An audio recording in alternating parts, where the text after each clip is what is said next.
Hello guys, welcome back to the channel Basketball Fan. And today we're diving into something that might not be blowing up your timeline right now, but absolutely deserves your attention if you actually care about what's happening beneath the surface with the Indiana Fever, because here's the reality. Training camp has been quiet, and not in a way that immediately tells you everything is perfectly under control, and not in a way that sets off alarms either, but in that strange middle ground where you're waiting for something to happen and it just hasn't yet, at least not publicly, not in the form of a viral clip, not in the form of a headline that forces the entire basketball world to stop and pay attention, not in the form of that one moment where you instantly feel like, okay, this changes everything. This is the turning point. This is the thing that shifts expectations, and maybe that moment is coming. Maybe it's right around the corner. Maybe by tomorrow there's a highlight or a quote or a situation that flips the entire narrative and suddenly everyone is talking about the Fever in a completely different way. But as of right now, we're not there yet. And that's important to acknowledge because when you compare that to what's happening with a team like the Dallas Wings, the difference is obvious, almost impossible to ignore, because it feels like every other day there's something new coming out of that camp. Some new storyline, some new talking point, some new piece of content that people can latch onto and debate and overanalyze, and whether that's good or bad is a separate conversation. But the point is, they're driving attention, they're dominating the discourse, and the Fever right now just aren't doing that. They're operating in the background, and when a team is quiet like this, it forces you to look at the smaller details, the subtle developments, the things that don't immediately go viral, but often end up mattering more in the long run, because those are the things that actually tell you where a team is mentally, structurally, and strategically as they prepare for a season that's going to test them in ways that no amount of off-season hype ever could. And one of those details that immediately stands out comes from Jasmine Jones, because she said something that might not have exploded online, but should absolutely make you pause if you're paying attention. She admitted that she needs to shoot the ball more, that she needs to stop hesitating, that she's been second-guessing herself in situations where she should be decisive, and at first glance, you might appreciate the honesty, you might respect the self-awareness, because not every player is willing to openly acknowledge that kind of internal struggle. But once you really think about it, once you really break it down, it becomes a little concerning, because this isn't a player who is still searching for her identity in the league. This isn't someone experimenting with different roles trying to figure out where she fits. She was brought in with a clear purpose, a very specific expectation, a role that didn't come with ambiguity. She was supposed to be aggressive. She was supposed to look for her shot. She was supposed to be a scoring threat, and that's it. That's the assignment. And when a player in that position starts talking about hesitation, it tells you that something isn't fully clicking mentally, because at this level, hesitation is costly. It's not just a minor issue. It's the difference between getting a clean look and having your shot contested. It's the difference between attacking a gap in the defense and watching that gap close before you make your move. It's the difference between playing instinctively and playing cautiously. And the reality is, the game is too fast for caution. It's too fast for overthinking. If you're processing instead of reacting, you're already behind. And being behind in a league like this means you're giving up opportunities that might not come back in the same possession, and that's why this comment matters, because it highlights a gap between what she's capable of and what she's actually been doing, and that gap is where games can be won or lost, where rotations are earned or lost, where confidence either builds or erodes, and it's something that needs to be addressed if the Fever are going to get the version of her that they expected when they brought her in. And then you shift over to Alana Smith, and the conversation takes on a slightly different tone, but still raises questions, because she's talking about wanting more offensive reps, wanting to be more involved on that end of the floor, and again, ambition isn't the problem. Players should want to expand their game. They should want to contribute in more ways. That's how growth happens. But you also have to be realistic about what actually drives winning, and Smith's value has never been primarily offensive. That's not what defines her.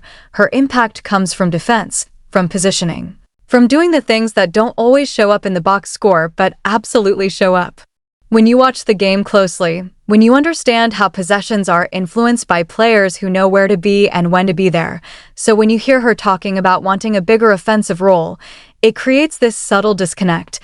This question of whether roles are fully aligned with expectations within the team, because while it's possible that she could get a few more touches, that the coaching staff could experiment with different looks during training camp, the bigger question is whether that actually changes the trajectory of the team, whether that's the adjustment that moves the needle in a meaningful way, and the honest answer is probably not, and that's not a criticism of her. It's just an acknowledgement of where her strengths lie and how teams typically succeed, and this is where the broader conversation about roster construction starts to come into focus, because when you have multiple players expressing a desire to tweak their roles, it suggests that things might not be fully settled yet, that there's still some level of uncertainty about who is doing what and how those pieces fit together, and that's not necessarily a bad thing during training camp. That's what this period is for. It's for experimentation, for evaluation, for figuring out what combinations work and which ones don't, but it does mean that the team is still in a phase of discovery rather than a phase of execution, and that distinction matters, especially when you consider how competitive the league is. And while all of this is unfolding, while you're listening to these comments, while you're trying to interpret what they mean for the team as a whole, there's another element that becomes immediately obvious the moment you actually watch the fever and drills. Something that doesn't require interpretation, something that doesn't depend on quotes or speculation, something that just stands out visually in a way that's hard to ignore, and that's Justine Plaisance, because she looks different, and not in a subtle way, not in a way that you have to convince yourself to see, but in a way that's immediately noticeable the second you focus on her. She's big, and not just big in terms of what a roster sheet might say, but big in a way that actually translates on the court, in the way she moves, in the way she positions herself, in the way she looks standing next to other players, and that might sound like a simple observation, but it's more important than people realize, because one thing you start to notice when you watch enough basketball, especially at the professional level, is that listed heights don't always tell the full story. They can be a little flexible, let's put it that way. You'll see players listed at the same height who clearly don't look the same. You'll see someone listed at 6 feet 1 inch who looks closer to 5 feet 11 inches.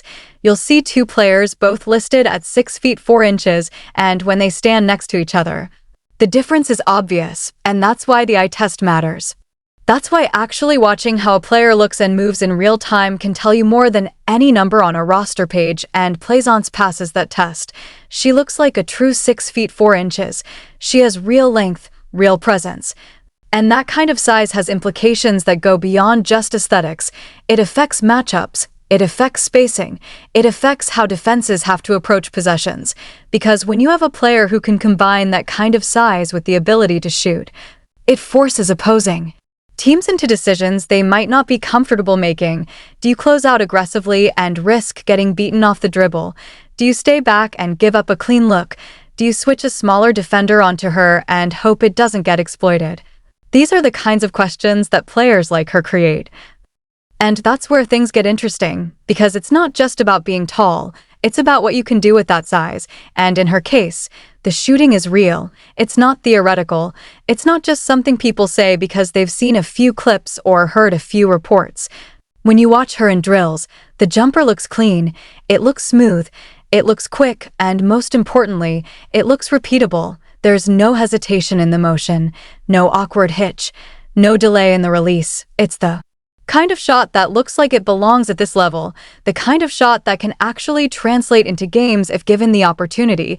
And when you put all of this together, when you step back and look at the bigger picture, the quiet nature of training camp, the comments from players about their roles, the visual impact of someone like Plaisance, it paints a picture of a team that is still figuring things out, still in the process of defining its identity, still working through the details. That will ultimately determine how successful they can be, and maybe that's exactly where they need to be right now. Maybe this is part of the process. Maybe this is what it looks like before everything clicks, but it also means there's no guarantee. There's no certainty that it will all come together the way people expect, because potential is one thing, execution is another, and until those two align, you're left in this in-between space where you can see what the team could be, but you haven't fully seen it yet, and that's why these small details matter. That's why comments about hesitation and role expansion and on-court presence aren't just background noise, they're clues. They're indicators of where things stand right now and where they might be headed. And as we continue to follow this team, as more information comes out, as more footage becomes available, as the season gets closer, those clues will either start to align into a clear picture or they'll continue to raise questions, and that's what makes this moment so interesting, because it's not defined by what we already know, it's defined by what we're still trying to figure out, and until that defining moment arrives. Until something happens that forces everyone to shift their perspective, the only thing you can do is keep watching, keep analyzing, and keep paying attention to the details, because sometimes the biggest stories aren't the ones that shout the loudest. They're the ones that quietly build in the background until suddenly they can't be ignored anymore. And that's exactly where the Indiana Fever are right now, sitting in that quiet space between expectation and reality, waiting for something or someone to finally break the silence. There's no wasted motion when you really lock in and watch what's happening, and that's something I want to emphasize here on Basketball Fan. Because sometimes the difference between a player sticking in this league and a player getting lost in the shuffle comes down to those tiny mechanical details that most people overlook, and when you watch Justine Plaisance or Pat, as we've been referring to her in this conversation, you start to notice it immediately, especially in those corner situations, where the ball swings around the perimeter and finds her right in the pocket where decisions have to be made instantly.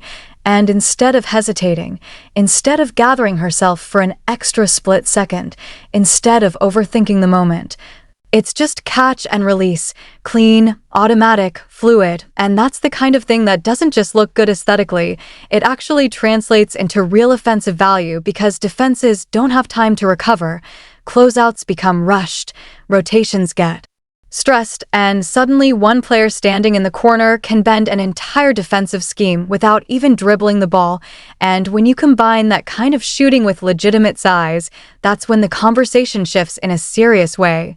Because now you're not just talking about a fringe roster player who might stick around if everything breaks right, you're talking about a prototype, the kind of player that every team across the league is quietly searching for whether they admit it, publicly or not. A stretch forward who isn't going to get bullied physically, someone who can space the floor while still holding their own in terms of size and presence, and those players are rare, genuinely rare. Not in the overused way where everything gets labeled as rare, but in a real, tangible sense where you can count how many of those archetypes exist and realize there just aren't that many. And that's why this situation matters more than the lack of headlines coming out of the Indiana Fever training camp right now, because while everything feels quiet on the surface, this is the kind of under-the-radar development that can end up defining roster decisions in a way that people only fully appreciate months later. And to be clear, this isn't about pretending she's a perfect player or projecting her as some guaranteed breakout star, because she's not even close. There are real questions, especially on the defensive side of the ball, and that's the swing skill, that's the part of her game that's going to determine whether she becomes a consistent contributor or just another what-if prospect who never quite puts it all together, because defensively, she's not coming in as a stopper. She's not switching onto guards and locking them down. She's not blowing up actions with elite lateral quickness or anticipation. That's not where she is right now, and it might never be, and that's something you have to be honest about if you're evaluating her properly. But at the same time, she wasn't a liability to the point of being unplayable either, especially when you look at her college background and the context of how she was used, and sometimes that matters more than raw defensive metrics or highlight clips. Because development isn't always linear, it's not always about what a player is the moment they step into training camp. It's about what they can become if put in the right system, with the right coaching, with the right expectations, and that's why she falls into that category of being a projection, a genuine what-if player, and normally that might make teams hesitant. Normally, that might push a player toward the edge of the roster where they're constantly fighting just to stay in the conversation.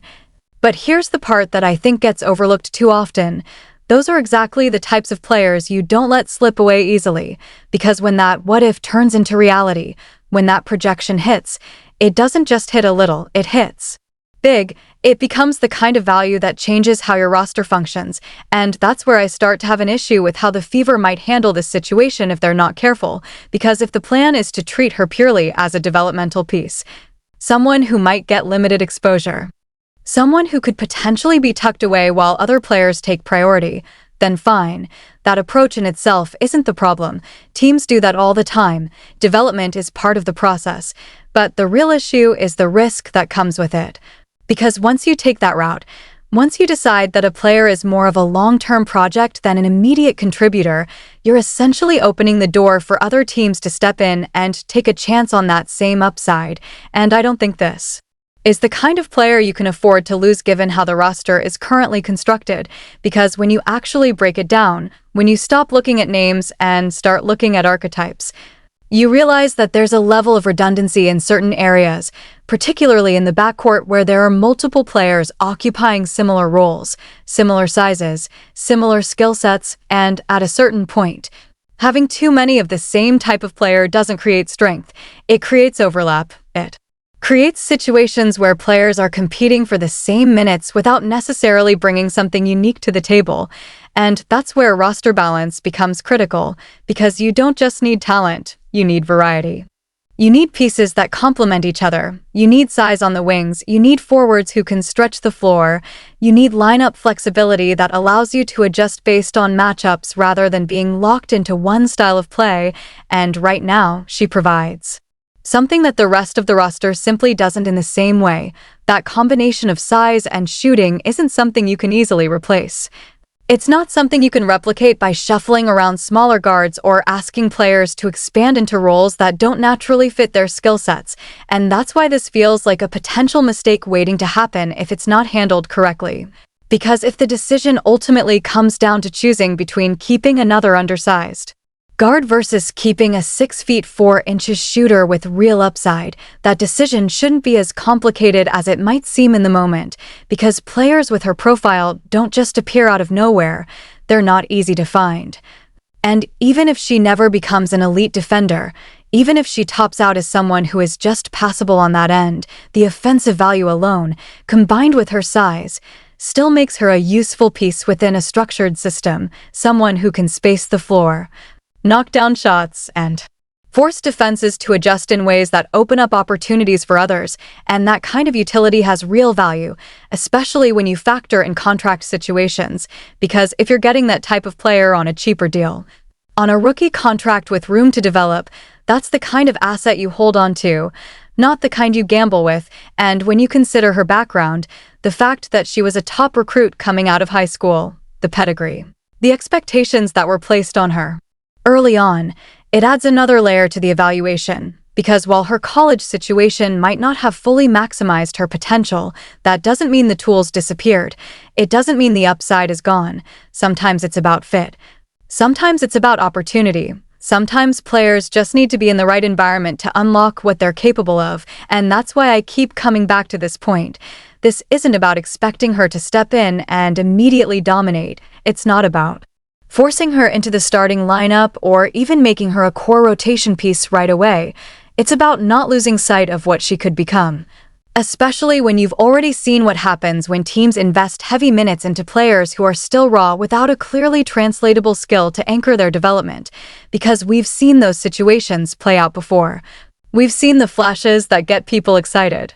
We've seen the inconsistency that follows, and at a certain point, you have to evaluate whether the progress matches the investment, and if it doesn't, then you have to ask yourself whether those minutes could be better spent elsewhere. And for me, I'd rather invest those opportunities into a player like her, someone who already has a defined, translatable skill in shooting, because shooting scales, it fits in any system, it complements any lineup, it doesn't require the offense to be built entirely around it, it just works. And when you pair that with size, It amplifies the value even more, which is why preseason becomes so important for her specifically, because this is her window.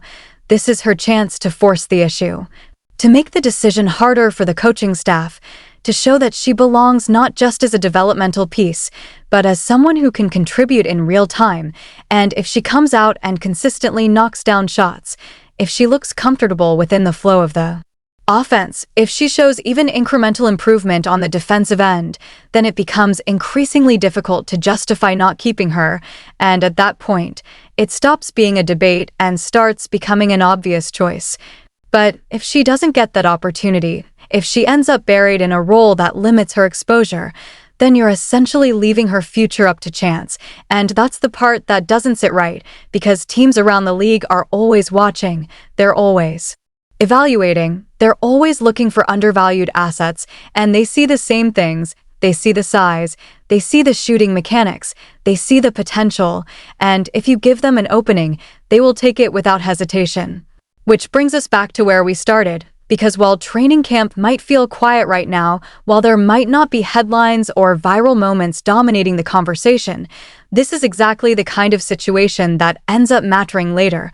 This is the kind of decision that people look back on months or even years down the line and say that was the moment.